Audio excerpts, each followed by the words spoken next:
God's own country, a phrase that would remind you of the serene beauty that Kerala has to offer. But it's also a place known for its dirty picture, a place where Shakeela and Reshma are divas in their own right.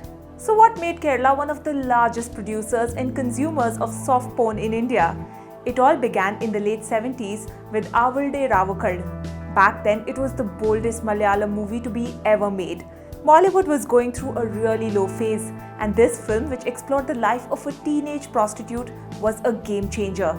The movie was a super hit, and its success led to the weaving of sex into mainstream storylines. For an audience that had to depend on Hollywood flicks for titillation, Malayalam cinema now offered an alternative and gained widespread patronage. But the real surge of the soft porn industry came in the 90s and the years that followed, right before the internet boom. Bad quality films and the advent of CDs and cassettes were eating into the profits of theatre owners. This encouraged the culture of B-grade movies, which were released in run-down theatres. Films that couldn't be watched in drawing rooms. Relaxed censorship, free time, and more spending power increased the demand for these films. But they weren't explicit enough.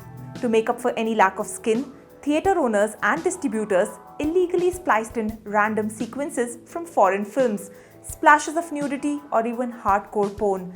The practice was so common that in Kerala, it earned its own classification as bid cinema. This was also around the same time when the Gulf boom happened. Young NRI males from Kerala, living in a relatively sexually repressive culture without their spouses or families, contributed to the growth of soft porn. They had money at their disposal, and a market had to be tapped. Even though the internet boom has marginalized the soft porn industry in Kerala, the state will always be known for its Ayurveda, tourism, and X-rated entertainment.